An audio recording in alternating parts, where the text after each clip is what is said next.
Gentlemen, thank you for being here with our program today. I'm very honored today to have a wonderful author. He has written 5 books, and I'm sure he's written tons of other smaller materials and short stories. Francisco Troncoso, we're talking to him right now as he's back east. I'm in California. Sergio Troncoso. Weather. And thank you. Thank you for correcting me. And, just you're very well known. You've been sort of appearing in a lot of articles because of your stance in Latinos, in immigration. I know that your books also highlight that: The Last Tortilla, The Other Stories, The Nature of Truth, Crossing Borders, From This Wicked Patch to Dust. I like that title. And Our Lost Borders. So these are a series of some of your books that are out there. Tell us, how did you become a writer?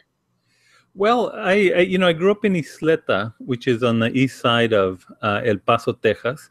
And Isleta is this very ancient community built in probably the 1680s.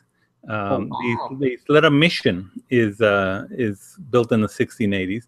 And it was more or less a colonia at that time. When I was growing up in Isleta, my parents built their own adobe house. And I started, listening to what was around me. Everybody from my abuelita on my mother's side, listening to stories about Francisco Villa. Her family were Villistas, and she had a couple of brothers who died with Villa. And then on my father's side, I had my grandfather, my father's father, who was editor and publisher of El Dia, one of the first daily newspaper in Juarez in the 1920s. So I think I was getting different kinds of influences from my family, but I loved to read as a kid in Isleta.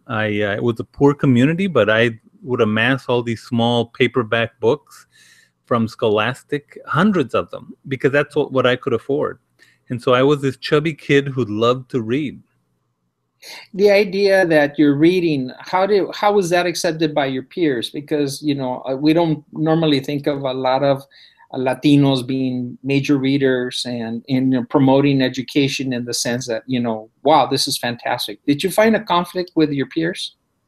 Well, in Isleta, sometimes I did, but sometimes I didn't. It depends on the peer. There were certainly many readers in my community. There were, a few, a lot of my friends who were girls loved to read. That actually is still true. Women buy the majority of books. That's always been true for a long time, and it was true in Isleta. So there were boys who also liked to read, but that was also I would say a little bit uncommon. The more popular people were the football players and the cheerleaders, and the people who were tough and chingones. And I was kind of a nerd, a fat kind of kid who loved to read and a little nerdish, but I was also strong in character. It didn't really matter to me that other people were doing what I was doing or weren't doing what I was doing, and I didn't really care. I loved to be by myself. I loved to amass my collection of little paperback books. And that's who I was. And I didn't give a crap about what other people believed or wanted to do. And I think, any kid who's a little bit nerdy and maybe you don't fit in quite well, you keep that nerdiness going. Because your mind is another muscle. When your mind gets tough and strong, you go beyond Isleta. You go beyond wherever you want to be, and do amazing things. And I think that would be a message I would tell a lot of kids. If you stick out like a sore thumb, you find your place, you find your quiet sanctuary, whether it's a public library or you have parents like I did who didn't really understand. I think my mother was a reader, but my father was, more of a doer. He worked very hard, but I didn't see him read a lot. But my mother was reading Selecciones from Reader's Digest. She loved reading El Fronterizo. She would read the El Paso Times. And I think all of this, helped me in many ways to become a reader first, and then later a writer. One of the things, I grew up in Tijuana, and I went to school on the American side every day. But one of the things that I realized right away, that people who lived on the American side had access to all the books and novels in Spanish, and they read a lot for that reason. As you got further into the United States, it was at that time less and less literature choices. But if you live in the border, people who had books, they're just in Spanish. But whatever you could find in English, you could practically find in Spanish. And so people who live along the border like yourself, reading el periódico on the Mexican side, and they were getting their news. So I could see that influencing you. Yeah, absolutely. And I saw that primarily through my mother, who, she would get all the Mexican newspapers in El Paso. You could buy them in El Paso stores. You didn't have to go to Juarez to buy them. And she was a reader. She was reading in Spanish, and I would read in Spanish, but I preferred English. And every public library, in fact, the Isleta Public Library, which is the best thing that happened to me over the last year, is that the local public library was named after me. Oh, wow. The library branch. And so in October 2nd, I'm going for the official renaming ceremony of the Sergio Troncoso branch library. Felicidades.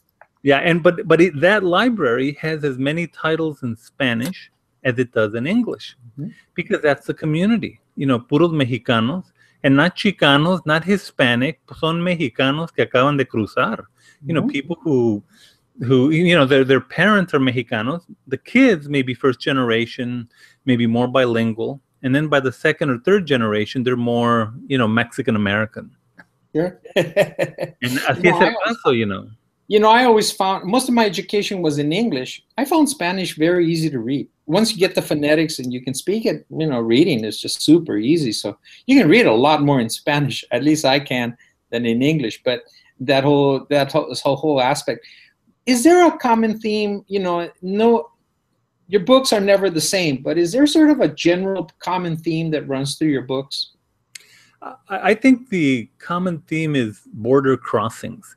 And that means more than just geographical borders, more than just Mexico to the U.S. It means linguistic borders, Spanish to English. It means psychological and philosophical borders. It means opening your mind to other people who often maybe you would dismiss. Like, for example, some of the poorest people I knew in Isleta were sometimes the most moral people in that I knew, and yet people wouldn't give them a chance porque son pobres, or they assume they don't have anything to say or nothing intelligent to discuss because they come from a poor neighborhood. And I think I would see that repeatedly all the time, not just with people in my neighborhood, but let's say I would say, well, I would tell people I'm Chicano, I'm Mexicano, and I'm at Yale, and they would just assume all sorts of things because of that identity. And I think, I am certainly an evangelist for getting people to open their mind and cross that border to whatever other side that is, to be empathetic. Empathy, I think, is so crucial for any writer, for anyone who's curious about the world and wants to pay attention to what's in front of him. And I think as we get older, we get less empathetic. We start assuming, oh, yeah, I understand what Latinos are, or I understand what immigrants are, or I understand what, it goes further, African Americans or Jews or whatever. And I think we don't. I think you need to engage, and that goes for every group we talk about. So I think border crossings in many ways is a theme that runs through all my work. And it's more than just geographical borders. It's all sorts of borders that I cross myself. What I'm getting from you is not the idea so much that we think of people crossing the border towards us, but we take decisions to also cross borders into other locations and then keep our eyes and our attention open, and then sort of pick up their culture, their perspective, without having all these filters that it's right or wrong. Am I picking that up? I think that's true. I mean, I believe that you should pick and choose the best practices of wherever you are from and wherever you go. So, for example, one of the things that I love about Isleta is that the people are honest and they're straight and they don't give you bullshit. I love that my parents taught me the immigrant value of hard work. Work until you drop, get up and work again, y no te dejes. That kind of feistiness I got from my abuelita, la revolucionaria, that kind of force of working until you drop, but I translated it into intellectual work, not, let's say, putting drywall on the, in my room. And so, although I did learn how to drywall from my father, but those values I kept. Some of the values I criticize are, for example, machismo. This idea, the biggest clashes I had with my father were about sort of his authoritarianism, his I believe not being somewhat fair, with women, and I think as you go through life and you cross borders. My wife, for example, is Jewish, and I met her at Harvard, and we have more in common in many ways in terms of being muy aliados a la familia, with family, than I think I had with so many other people that were Latinos, quote unquote. My parents get along better with my Jewish wife than they get along with me, because they say Laura es muy suavecita and you're muy carajo. And yet Laura will sit with my parents, and by the way, my wife is fluent in Spanish and Portuguese, so she talks to them in Spanish. She goes to Isleta and sits on their porch and had la hora social, drinking coffee and talking with my parents for hours. I couldn't stand it. I always wanted to go and do something. So she crossed borders too, and so you make alliances with people who are of similar minds. But you can find those alliances in many cultures, many religions, and you just have to be open-minded. And I think we also have to be brave enough as Latinos to say, this practice in the Latino community, or this machismo, or whatever, this sexism, we can't stand up for, we can't stand for that. We have to criticize that. We have to mejorarnos, and so that's what I'm talking about. Not just people crossing to pay attention and care about us, but also we changing our own culture for the better. And that's not a matter of disrespect. It's simply a matter of confidence in who we are. Well, I'd like to share for the benefit of the viewers that, there's huge Jewish communities in Mexico, number one. And a lot of people are actually Jewish. They don't even know it because of the Inquisition time. So there's a lot of people from the areas of Chihuahua who are actually from Jewish backgrounds, and they don't even know it. Absolutely. So, when we think of, we don't want to compartmentalize and say Latinos versus Jews or something. There's no such a thing. We're all Ilan Stavans wrote the intro to my first book, The Last Tortilla and Other Stories, and he's a Mexican Jew, and he has a very ancient community in Mexico. Yeah. My sister, just to throw in another loop, my sister, a Chicana from El Paso, converted and became Muslim about 30 some years ago or so. And so in my family, my families are Judíos, I'm Musulmanes, and my parents Christian Catholic. So as I tell people when I give talks across the country, I'd be the perfect mayor of Jerusalem. No, absolutely. Like I said, when I lived in Tijuana, there was a synagogue down the street.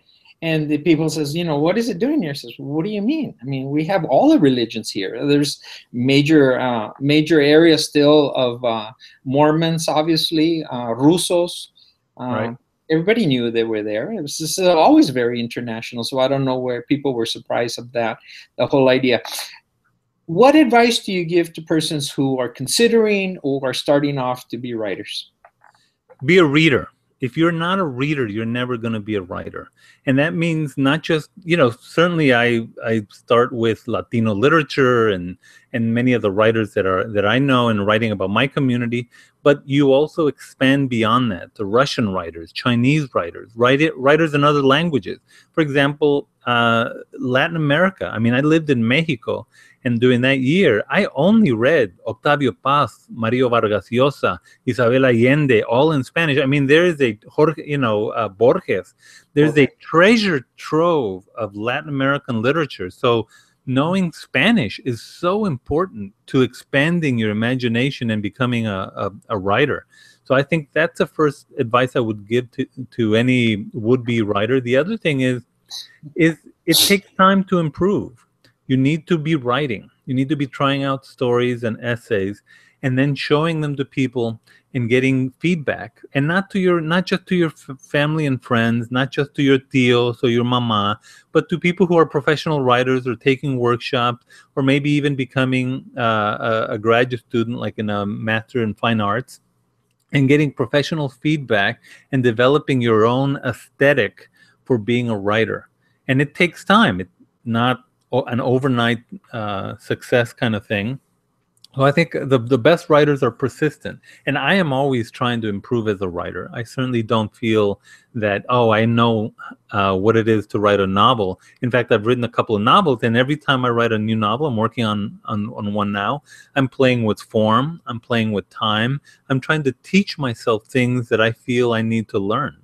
So I think this long process of being a lifelong learner, of looking at your own weaknesses and then getting better at those weaknesses, and then finding out other weaknesses and working on those, whether it's dialogue, whether it's setting, whether it's characterization. And so the more you do that, the more you will take those steps to becoming a good writer. Somebody once told me, recently says, to be successful, you have to be uncomfortable being uncomfortable. Where you're constantly having to move, change. You're never finished, if you will. Everything's always evolving. Sounds to me that that's what you're sort of sharing, that, you never finish. It's always sort of a work in progress. Absolutely. I think any writer worth his or her salt, it's not just uncomfortable, but they're challenging themselves. And, you are your own worst critic. And I think you have to be an honest critic. I tell people, be critical, but don't be self-destructive. That's what I tell my workshop students. You have to be critical. You have to look at yourself and your own writing so that you take it apart. But then you have to see what you're doing right to build from that. And then also what you need to learn to get rid of that and redo it so that it's better. And that's hard to develop, that kind of critical rewriting mentality. Too often, as I tell my own kids, and I'm very tough on my kids, I have an 18-year-old and a 21-year-old. I said, most writers think they fart gold, and they don't. That everything they write is just gold dust, and they don't. And I think you have to be very, duro with your own work primarily, and learn from it. What was that again? You have to be critical of yourself, but not self-destructive of yourself. Exactly. Wow. I never heard that one. That one's brand new to me. That one's a gem. I'm gonna have to remember that one. Sergio Troncoso told you. Remember that. That's it. Where can our viewers locate you in terms of finding out information about your current work and future upcomings and presentations and workshops that I'm sure you do? Well, I have a very active website. It's just my name, sergiotroncoso.com, or sergiotroncoso.com if you know English better. And it's just, if you know my name. That's the New Haven side to you. Right.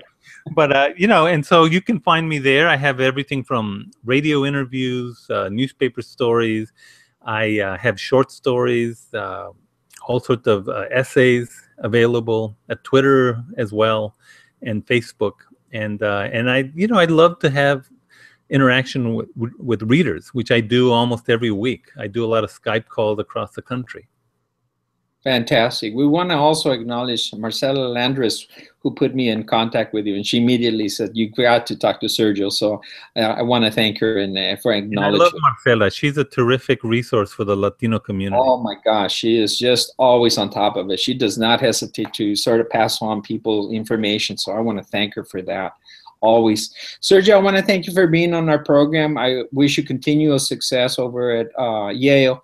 And one of these days we'll talk how you go from Harvard to Yale, but we'll leave that one alone because I don't want to get into a battle for that one. Well, thank you so much for inviting me, Armando, to your program. Oh, no, it's our honor. Anytime, please. And again, ladies and gentlemen, we're having the honor today of interviewing Sergio Troncoso. And we wish you luck to your family. May you continue your pen writing and write many, many more and continue to influence all of us. But I want to particularly highlight the idea that you post the information, that we're not limited to the idea that we're talking only Latinos and Latino migration and border. We're talking global extracting from our own background experiences. And I want to thank you for that. That one is very precious perspective. And thank you. Y a la próxima. Hasta luego. Ándale. Adiós. Adiós.